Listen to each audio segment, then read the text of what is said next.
All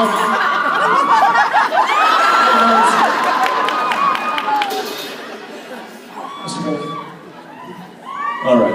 Hi guys. Enough. Let me make this official. Toronto, Jensen Ackles and Jared Padalecki.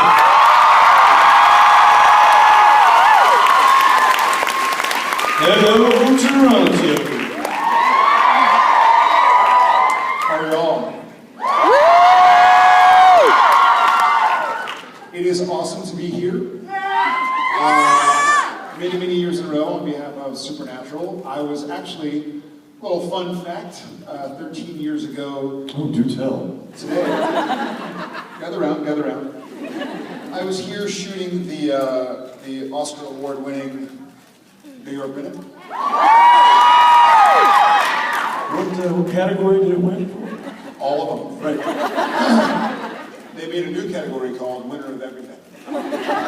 Yeah, I remember getting the script and you're like, sweet. You got an Oscar. Seven. Yeah. Yeah, I mean, I don't like to brag about it. Right. Female in a leading role? Is that the... Yeah, they just threw them all at me. all of them? They just threw all of them. I have a sound editing one. I don't even do that. It's nice to be here with you guys. This is the last group of SPN family we'll see before season 12 premieres.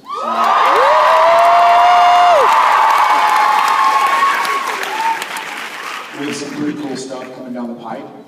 Some fun episodes, some that we've, that if you told us what it was about several years ago or even this summer, we've been like, what? But it's cool. I think we're excited to kind of have a last little morale boost with you guys before going back to work this week and premiering on Thursday.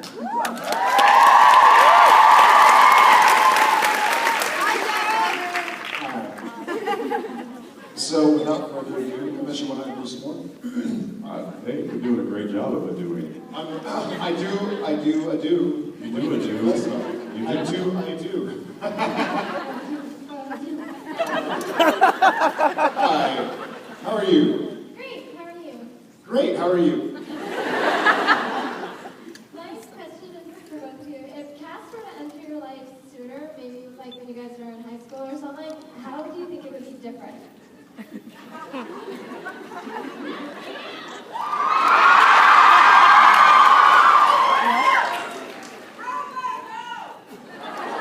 How about no? That's...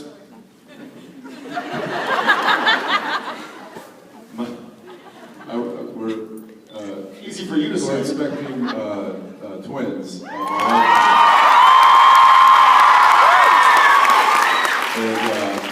And we're going around trying to figure out names, and I actually threw a suggestion name at my daughter, JJ, who is 3, and I said, how about, and I said the name, and she just looked at me, she goes, how about no? Not a word of a lie. I didn't know how to respond to that. There was like pride and then like heartbreak all over. If Cass had come into the Winchesters' lives earlier, I don't know. I mean, he didn't really need to, because we weren't necessarily dealing with the, war of heaven and hell yet. Demons weren't necessarily an issue. I mean, it was more vampires and werewolves and the things that go bump in the night, less the biblical war. He would have been unnecessary, so really no different. Yeah, really no different than it is now. Thank you very much. Superfluous comes to mind. Maybe you went out of trench coat. Hi. I'm just wondering, what was your favorite thing to kill on Supernatural? My future wife.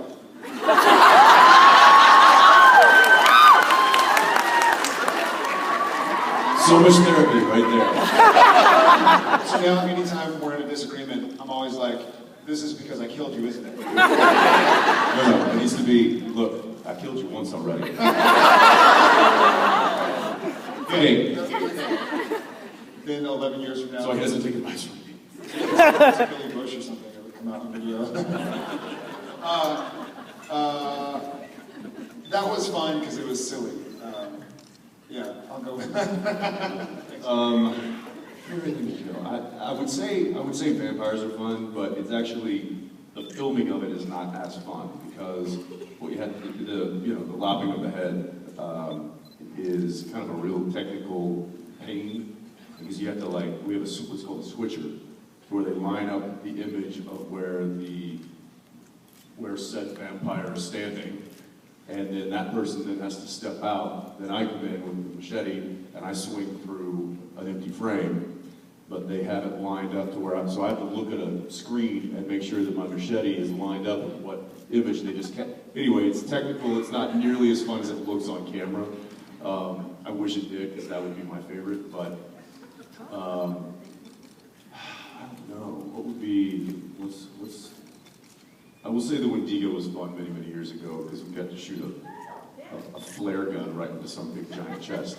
Oh, what was the flamethrowers? Remember? Oh, changelings. Changelings, that was fun. The flamethrower, The homemade flamethrower? Yeah, the hairspray and the thing. Well, that was bugs and that was bees. And that's still one of my favorite stories. It's like, don't worry, Eccles. They're docile bees. They're super calm. We've talked about. They're not gonna sting you unless provoked. And I'm like, okay, so just be real calm around them. Be calm around them. It's totally fine. Okay. All right, Jensen, ready for you on set. Props walks up. Here's the can of hairspray and the lighter that you'll be torching the bees with. Okay, hang on, because this guy just said unless provoked. They're not gonna, but if I'm torching them with fire, that's probably provoking them. And then it literally was, ooh. Well, good luck. Thank you. Thanks. Yeah, thank you very much. Hi. Hi. I was wondering, now that you both have families, is it hard to balance your career and your family life at the same time? Yes. Let's just say that it's very imbalanced. Yeah, I think what's funny, I actually had a talk with Chris Schmucky about it, because he has 2 young kids as well. I think it's really nice to show the kids that I'm making sacrifices, I love to go home and play and watch little TV shows and play in the front yard and play with our chickens and go swimming and this and that. But we have chickens. We have chickens. One less than we used to. That's a story for a different day. It's great though, that means that I don't have to get chickens. But it's nice, I think my kids are young, 4, almost 5 and almost 3. But I think it's important that they see now how difficult it can be. Because obviously, he and I have both been successful in this industry, and when you reach a certain degree, they treat you well and they pay you well, and we can afford some of the finer things. But it's nice, it feels good to know that my kids are seeing how much I work, how active I am, how much I have to sacrifice, so that they don't, and kids are kids, but I don't want them to ever think like, hey, this is just magical and it's there because it's there. It doesn't take any work. You can just have success without really sacrificing. So I think that's kind of a silver lining. Thank you. Yeah. You're welcome. Thank you. Hey guys. So staying on the whole theme of family and everything, I was hoping each of you could share your favorite, most memorable parenting experience. One that comes to my mind is when my daughter was younger. She was, I think, not even a year, and was still. We moved on to the bottle. She was bottle feeding, and we were at my in-laws' house, and I had gone to the store to get some stuff. It was the holidays. I was coming back, and I came to the door, and JJ came kind of waddling up to me, and I was like, "Hey!" I picked her up, and I started bouncing her above my head. She had just been fed. So full bottle puke all over my face. I mean, direct hit. She sunk my battleship. It was full on. And I just held and I was like, help! And so my wife comes running in and she's like, oh my gosh, don't move. Thinking like she's gonna, get me a towel because it's dripping. No, and she ran in the other room to get her camera.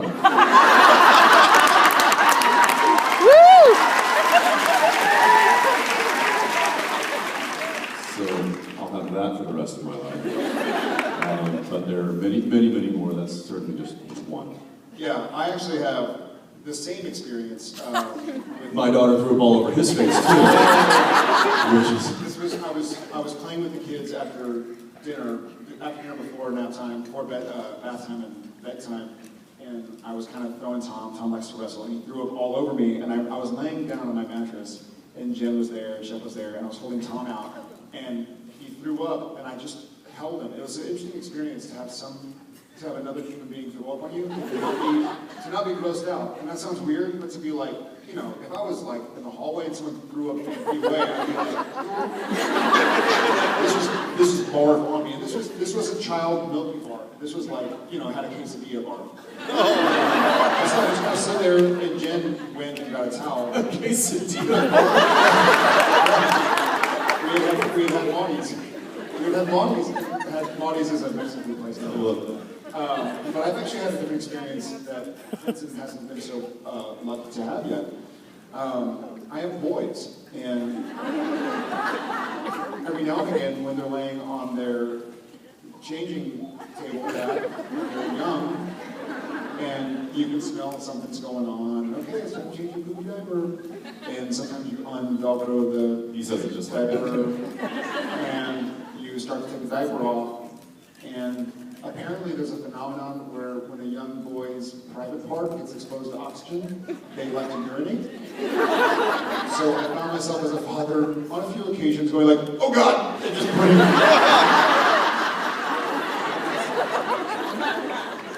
all right, time to wash hands, I'll come change your diaper in a second. But it's funny to not be, it's just matter of fact, You right? need to get like one of those bomb squad things that has like a shield. They sell PPTVs. They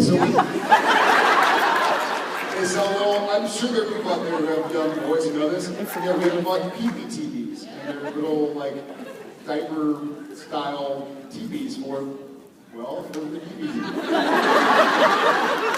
I'll let you borrow some. I have my own, they're a little bigger.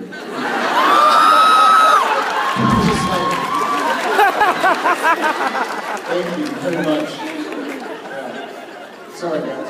How about we just eat? Hi. Somebody out there's like, I just had a quesadilla. So I was wondering, how much you guys like to fool around on set and all the gag reel footage we get? What do you accuse her of? I was just wondering, what's the longest amount of time you spent trying to get through filming a single episode? Well, we're only allowed 8 days per episode, but there are certainly a few scenes that have had to be kind of walk away from and come back to. The hardest I ever left was provenance. I think provenance, I could not get my act back together. No, and you were the only one laughing. Oh, that's not true. Taylor was laughing too. The two of you were Giggle fest. hysterical. Yeah. And I think this was the gag reel. And then shows me in the background just really. There are a few times, every now and again something makes me laugh and it's not stopping. There was Shapeshifter Skin. Friday night. Friday night, yeah. Which we shared with some of you this morning at the Gold Panel. Jensen caught on fire, and I know didn't fully catch on fire. What better opportunity to laugh at your friend when they're on fire?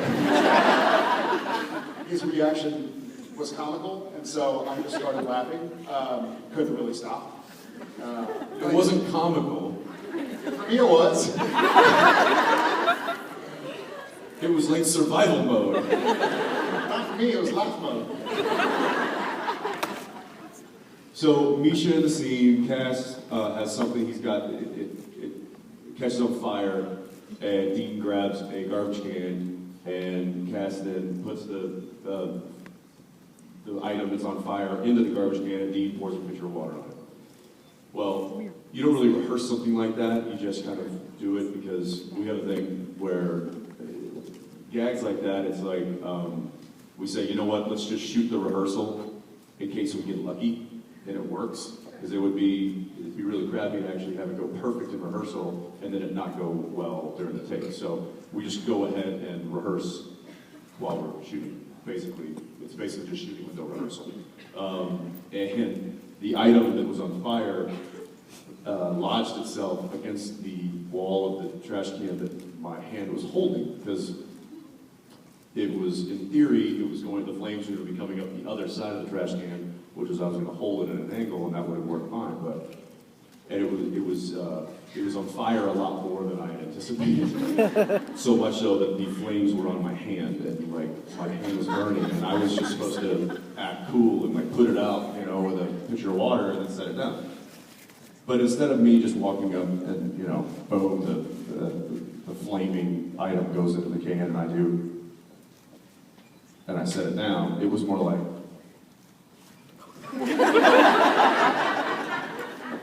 and just that, it was a lot more subtle than that. That's, I'm sure, what it looked like in Jared's mind. And he knows me so well that he knows that for just a second, I broke from Dean to Jensen going, oh crap, my hand's on fire. And that little split moment of character break of, shoot, was just enough to send him over the edge. And I put the trash can down and I come back and I've still got dialogue, so I'm still talking. And he's now standing next to me, the cameras are looking this way. And he's now completely turned around and looking the other way. And I'm like, and I'm talking, but in my mind I'm thinking, what is he doing? Why is he looking behind? And then I'm like, oh crap, the trash can's probably now on fire. And it's directly behind me. And should I maybe be worried? Should I be turning around to see the flame ball that's happening? And then I kind of just throw a cursory glance over at him, and I can see that there's like tears coming down his face. Streaming down. Screaming. And then I was just like, okay, now I know what he's doing. He's turning away from the camera because he's laughing so hard that his tears are coming down his face. And I guess in an effort not to ruin the scene, he was like, instead of just laughing hysterically on camera, he was just like, And so I finally stopped the take, and I'm like, dude, what? And he's like, with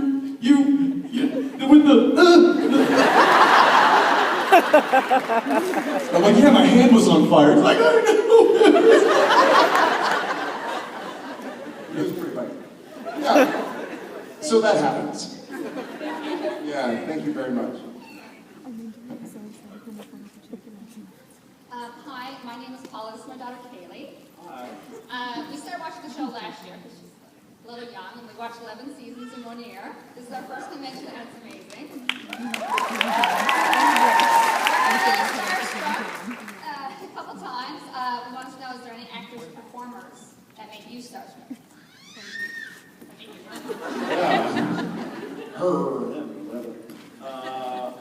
Yeah, really quick question. Anybody else start watching the show within a year?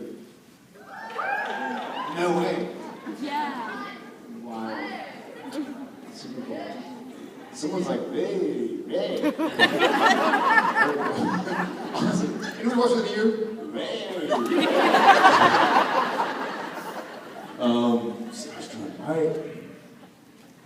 Yeah. You certainly hit him, and I think some people have heard some stories about when I've literally had to pull him away from making it just a complete ass of himself. So That's me. That'd be this guy right there. However, my reaction or my go-to action would be just to run. If I see somebody that is, uber famous or somebody that I admire their work or a fan of in some regard, then I generally will just about face and leave the situation. And for two reasons. One, I don't know how I'm going to handle myself, and I don't want that to go wrong, so I just figure avoid it. And two, I don't know how they're going to handle themselves, and if they're a jerk, then that's going to ruin the way that I think about them and their work, or their whether it's their music or their acting or whatever it is. And I kind of, in an effort to preserve both of those things, I just avoid at all costs. I'm not saying you guys should do that, because I love having you here, and it's amazing.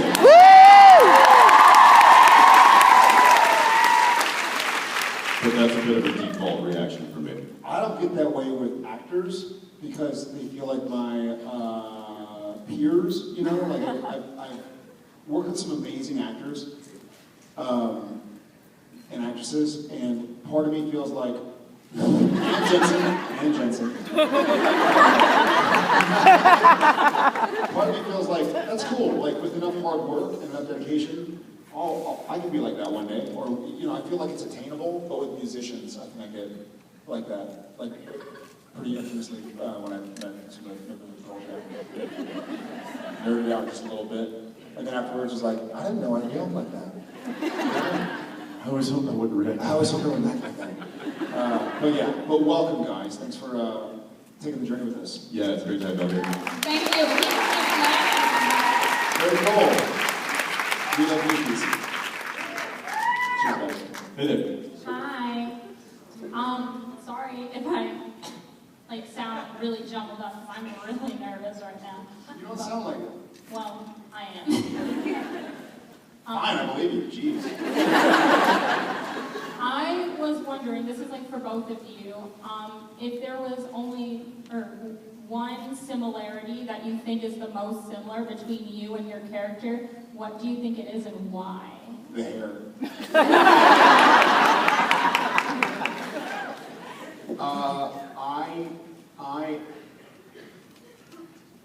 I am a researcher.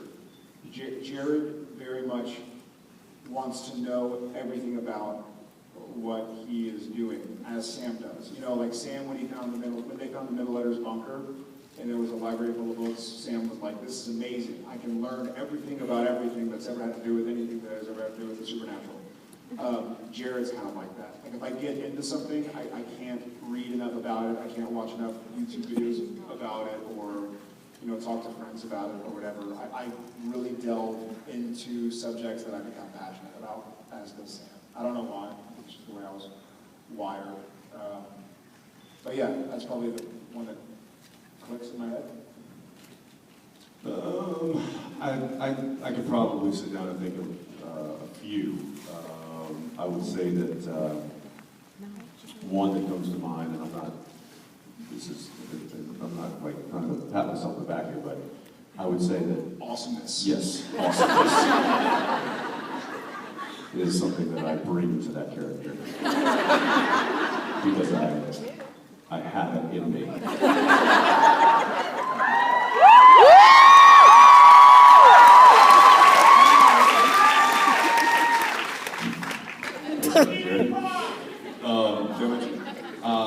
I would say that, and maybe to a fault sometimes, but I tend to put others before myself a lot. And I think Dean does that quite a bit. I think he will gladly sacrifice himself for people, and he will think about them first. And I tend to do that sometimes to a fault, but yeah, that's one. And awesomeness. Thank you.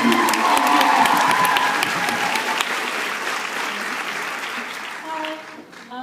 I was wondering what your favorite part of being able to film in Canada is, and what your favorite Canadianism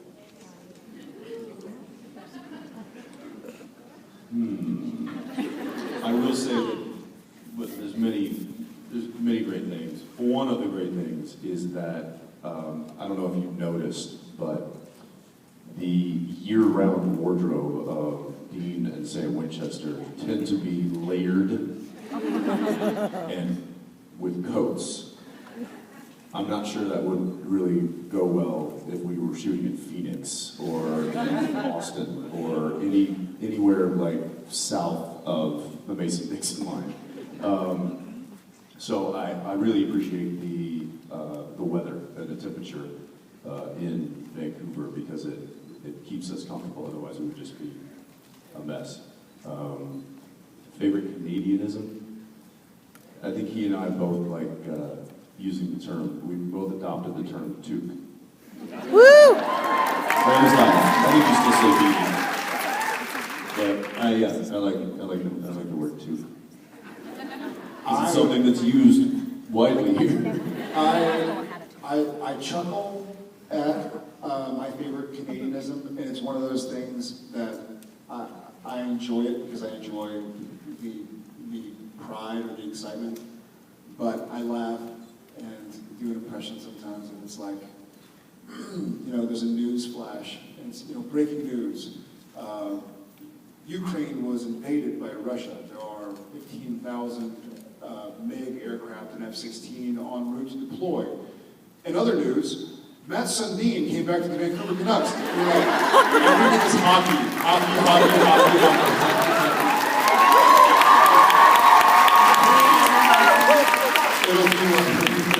It would be like World War III. This is what the Maple Leafs had for breakfast this morning, and they'll spend a half an hour talking about it, and at the very end they'll be like, and also the world is about to die. Also, the world is at war. Now for a commercial break. Kim Jong-un sending nuclear warheads to the 5 major cities in the U.S. and Canada. Anyways, on to hockey. Back to hockey. I think there was... Love y'all's hockey. And I love it. But my legitimate favorite part about Canada is the people that we've been able to be around. Both in cities like Toronto, Vancouver, when we visit, but especially in Vancouver because we've had such a chance to meet locals since we spent so much time with our crew. Just great people looking to have a good time and be kind to others. So Yeah, we've certainly made some lifelong friends with many Canadians who we've been working with, had the pleasure of working with for well over a decade now. And so that's certainly something that will stay with us for the rest of our life. Okay, thank you. Thank you.